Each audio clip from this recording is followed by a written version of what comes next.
मैं 22 साल की उम्र में ही विधवा हो गई थी। इसी का फायदा मेरा देवर मुझसे उठाने लगा। वो मेरी हर जरूरत का ध्यान रखने लगा, जिसे मैं बखूबी समझ रही थी। मैं उससे जितना दूर जाती, वो मुझसे उतना ही करीब आ जाता। फिर मैं उसकी इस हरकत से अपनी भावनाओं पर काबू न रख सकी और हेलो दोस्तों, आज की इस कहानी में मेरा नाम अंजलि है और मैं देखने में बहुत सुंदर हूँ, लेकिन मैं एक गरीब परिवार से ताल्लुक रखती हूँ। मेरे माता-पिता बहुत गरीब थे। माँ-पापा दोनों मजदूरी करने जाते थे, जिससे केवल घर खर्च ही चल पाता था। हम 3 बहनें थीं, जिनमें से मैं सबसे बड़ी थी। मेरी उम्र हो गई थी, इसीलिए मेरे पापा मेरे लिए रिश्ता देखना शुरू कर दिए थे। कुछ दिन बाद मेरा रिश्ता एक मिडिल क्लास फैमिली में तय हो गया। मैं बहुत खुश थी कि मुझे इतना अच्छा ससुराल मिला था, क्योंकि जब एक गरीब घर की लड़की एक अच्छे घर में जाती है, तो वह कई तरह के सपने देखने लगती है। उनमें से मैं भी एक थी, जो बहुत तरह के सपने देखने लगी थी। मेरे ससुराल वालों की सबसे अच्छी बात यह थी कि वह दहेज के खिलाफ थे। वह मेरी शादी के लिए भी कोई मांग नहीं रख रहे थे। यह देखकर मेरे माता-पिता बहुत खुश थे। वैसे भी मेरे माँ-बाप की उतनी हैसियत नहीं थी कि वह दहेज दे सकें। वह तो मैं देखने में बहुत अच्छी लगती थी, जिसकी वजह से लड़के वाले मान भी गए थे। अच्छा रिश्ता था, इसीलिए मेरे पापा 1 महीने के अंदर ही मेरी शादी करवा दिए और मैं अपने ससुराल में आ गई। मेरे पति का नाम विनोद था। वो भी बहुत अच्छे और सुलझे हुए इंसान थे। मेरे ससुराल में मेरे सास-ससुर के अलावा मेरा एक देवर भी था, जो मेरी ही उम्र का था और वो बहुत समझदार और सुलझा हुआ लड़का था। इतना अच्छा ससुराल पाकर मैं बहुत ही खुश थी। मेरे देवर का नाम गौतम था। वह अभी पढ़ाई कर रहा था, लेकिन मेरे पति एक ऑफिस में काम करते थे। वहां उन्हें अच्छी तनख्वाह मिल रही थी, जिसकी वजह से घर का खर्च बहुत अच्छे से चल रहा था। धीरे-धीरे वक्त गुजरता गया और हमारी शादी को 1 महीना हो गया। इस 1 महीने के अंतराल में मैं अपने सास और ससुर की सेवा बड़े अच्छे से करने लगी थी, जिससे मेरे पति हमेशा यही कहा करते थे कि अंजलि, तुम वाकई में बहुत समझदार हो। जैसा मैंने सोचा था तुम बिल्कुल वैसी हो। तुम मेरे माँ और पिताजी का बहुत ख्याल रखती हो। इसीलिए मेरे माँ और पिताजी भी बहुत खुश रहते हैं। वह हमेशा तुम्हारी तारीफ करते हैं। फिर उनके मुंह से तुम्हारी तारीफ सुनकर मैं भी खुश हो जाता हूँ। बस तुम ऐसे ही मेरे परिवार को संभाल कर रखना। मैं उनसे कहती कि आप चिंता क्यों करते हैं? मैं अपनी तरफ से पूरी कोशिश करूंगी। आप सिर्फ अपना काम पर ध्यान दीजिए। इसी तरह मेरा देवर गौतम भी अच्छी सोच रखने वाला था, लेकिन वह थोड़ा मजाकिया था, पर वह दिल का बहुत ही अच्छा था। घर में बहुत ही खुशियां थी। हर दिन ऐसा लगता था जैसे कोई त्योहार है। घर के सभी लोग मेरा खूब ख्याल रखते थे, लेकिन किसे पता था कि यही खुशियां सिर्फ चंद दिनों की ही हैं। जिस घर में खुशियां ही खुशियां थीं, उसी घर में अचानक मातम छा गया। ऐसा किसी ने भी नहीं सोचा था। मेरे सपने, मेरे अरमान सब के सब धरे के धरे रह जाएंगे। यूं तो मैंने कभी सोचा भी नहीं था। एक गरीब घर से मैं इस घर में आई थी। यह सोचकर मैं बहुत खुश थी, लेकिन कुदरत ने मेरे साथ ऐसा करिश्मा दिखाया कि वह सारे के सारे धरे रह गए।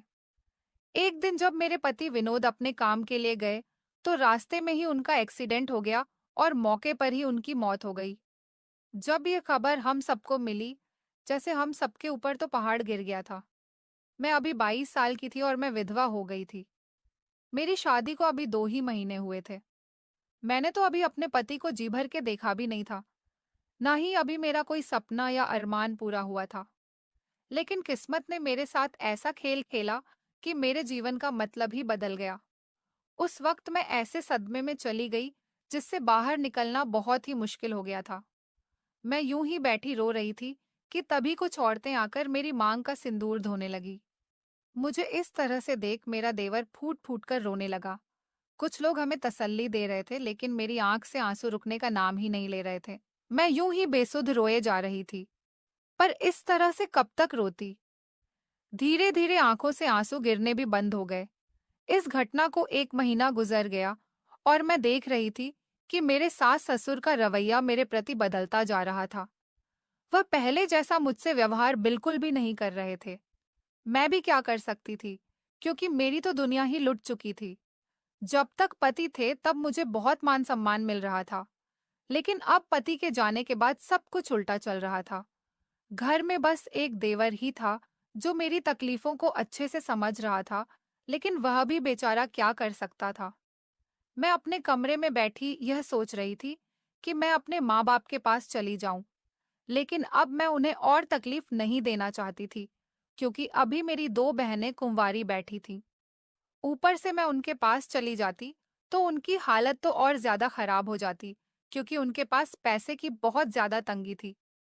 फिर मैंने सोचा कि नहीं, अब मैं अपने माँ बाप के ऊपर बोझ नहीं बनूंगी।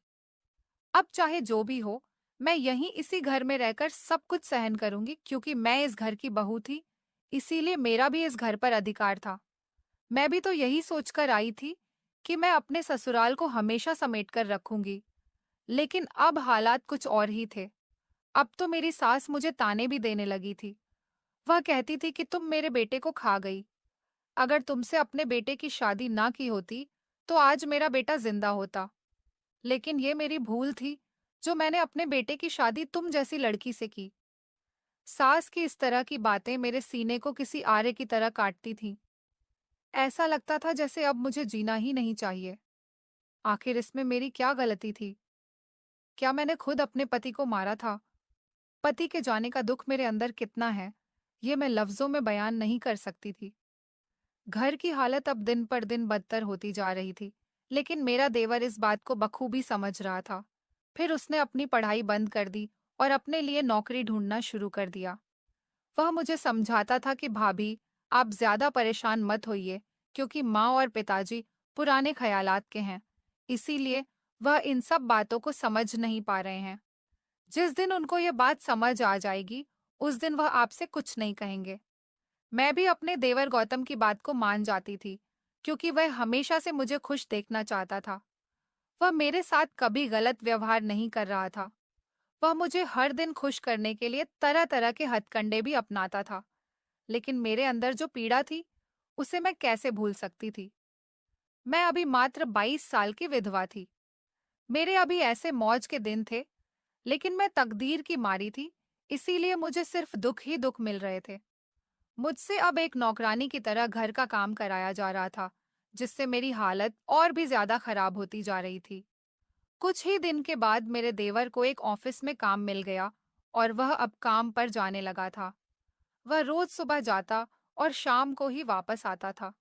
जब आता तो किसी से कुछ नहीं बोलता था। फिर सास ससुर के सोने के बाद मेरे कमरे में आ जाता। कमरे में आने के बाद वह मुझसे बातें करने लगता। वह मेरे लिए चोरी छिपे कुछ न कुछ खाने की चीजें भी लेकर आता था। मैं उसे कहती कि गौतम, तुम मेरे लिए यह सब मत लाया करो।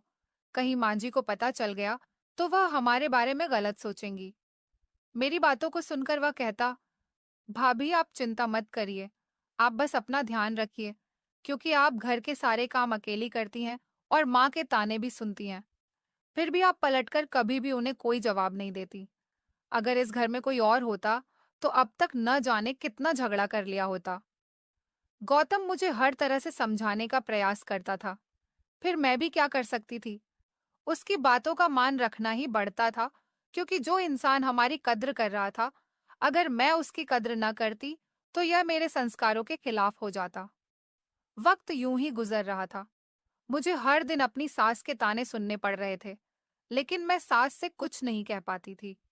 मुझे पता था कि अगर मैं सास से ज्यादा कुछ कहूंगी तो वह मुझे और भी ज्यादा जलील करेगी, इसीलिए मैं चुपचाप उनकी बातों को सुन लेती थी।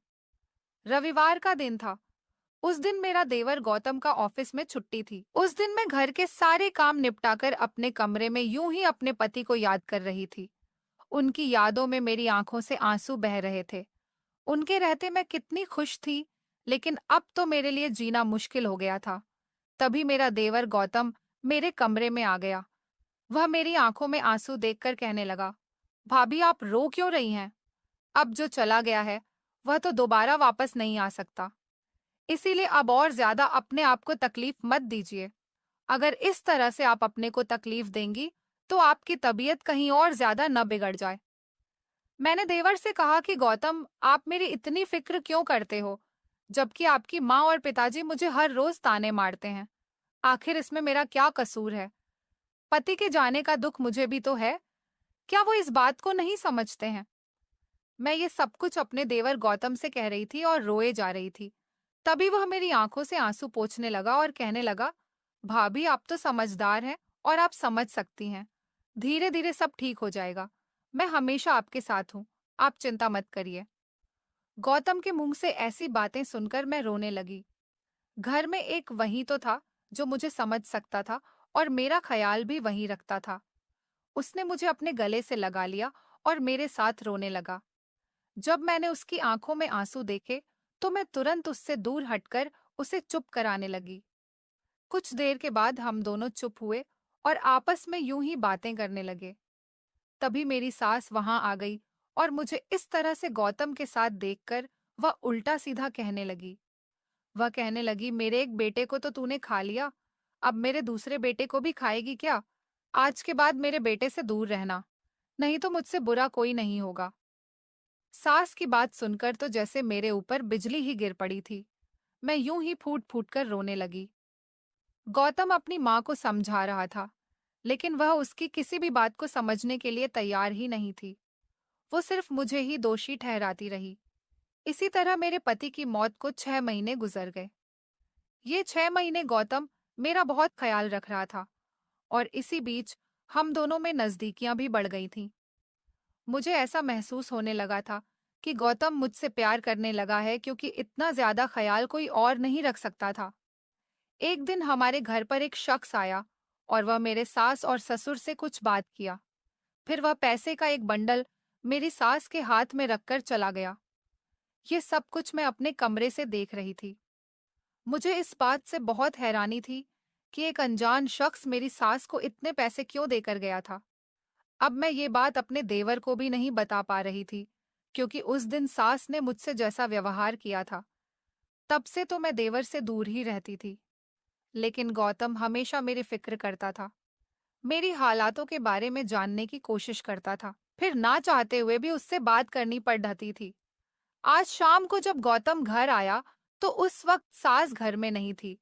तब मैंने उस पैसे और उस अनजान आदमी के बारे में गौतम को सब कुछ बता दिया। वो मेरी बात पर यकीन नहीं कर रहा था। तब मैंने कहा कि वो खुद अपनी माँ से इस बारे में बात करे। वो मेरी बात मान गया और अपनी माँ के आने का इंतजार करने लगा। थोड़ी देर के बाद मेरी सास घर आ गई। तब उनके आते ही गौतम पूछने लगा कि माँ, तुम्हें कोई अनजान आदमी पैसे देकर गया है? वो कहने लगी कि हाँ, लेकिन ये बात तुम्हें कैसे पता है? गौतम अपनी माँ से इस बारे में पूछा तो वो बताने से साफ इनकार कर दिया। लेकिन फिर गौतम ने अपनी कसम अपनी माँ को दी। तभी वह बताने लगी। वह कहने लगी कि वह आदमी अंजलि से शादी करना चाहता है। पता नहीं कब और कैसे उसे अंजलि के बारे में पता चल गया है। फिर एक दिन वह उसे देखने भी आया था। उसी दिन से वह उससे शादी करने की कह रहा है। मैंने उसे मना कर दिया था, लेकिन फिर वह पैसे देने के लिए कहने लगा। तब मैंने सोचा कि वह ऐसे भी अब हमारे किस काम आएगी।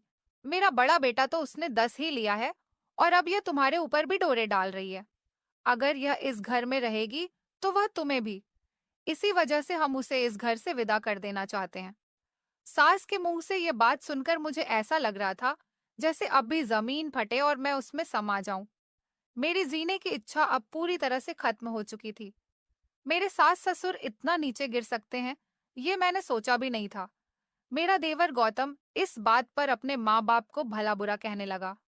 वह कहने लगा कि भाभी, हमारे घर की इज्जत है और आप अपने ही घर की इज्जत को बेचने जा रही है।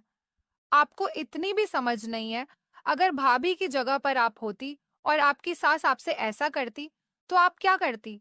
भैया के जाने के बाद से मैं देख रहा हूँ कि आप लोग भाभी के साथ बहुत दुर्व्यवहार कर रहे हैं। फिर भी भाभी सब कुछ चुपचाप सहन कर रही है, क्योंकि वह आप लोगों को अपने सास ससुर नहीं बल्कि अपना माता पिता समझती है। जरा सोचो, ऐसी संस्कारी बहू आपको कहाँ मिलेगी? अरे वो तो किस्मत का खेल था कि भैया अब इस दुनिया में नहीं है। इसमें भाभी का क्या दोष है? आप लोग क्या समझते हैं? भैया के जाने से भाभी खुश है? नहीं माँ, भाभी पल पल हर पल भैया की याद में रोती है, तड़पती है, जिसे आप लोग कभी नहीं समझ सकते। जरा एक नजर उठाकर भाभी की तरफ देखो। इनकी अभी उम्र ही क्या है और ये इतनी ही उम्र में एक विधवा की जिंदगी जी रही है। क्या इससे बड़ा दुख इनके लिए और कुछ है? देवर की बात सुनकर मेरे सास ससुर को अफसोस होने लगा। उन्हें यकीन हो गया था कि वो मेरे साथ गलत कर रहे थे। वो मुझसे माफी मांगने लगे, लेकिन मैं उतनी निर्दयी नहीं थी कि मैं उन्हें माफ न करती। मैंने उन्हें माफ कर दिया। मैंने कहा, माँ जी, आप मेरी माँ हैं। आपको मुझ पर पूरा अधिकार है। आप कुछ भी कह सकती हैं। मेरी बात सुनकर उन्होंने मुझे अपने गले से लगा लिया। उसके बाद मेरे सास ससुर ने मेरी शादी गौतम के साथ करने का फैसला कर लिया। उन्होंने मुझसे इस बारे में पूछा, लेकिन मैंने कहा कि मुझे सोचने के लिए कुछ वक्त चाहिए। फिर मैंने इस बारे में बहुत सोचा। मैंने अपने आप में महसूस किया कि मैं भी अब गौतम से प्यार करने लगी हूँ। वैसे भी अभी मेरी उम्र ही क्या थी और अभी से पूरी जिंदगी ऐसे विधवा की तरह गुजारना बहुत मुश्किल था। इसीलिए मैंने अपनी सास को अपनी मंजूरी दे दी। वह 2 दिन के बाद ही मेरी शादी गौतम से करा दी। हालांकि मैं अपने पहले पति को कभी नहीं भूल सकती, लेकिन अब जब मुझे किसी के सहारे की जरूरत थी, तब वो नहीं थे। ऐसे में मेरे पास कोई दूसरा विकल्प भी नहीं था। गौतम एक अच्छा इंसान था और वह सबकी बहुत कद्र करता था।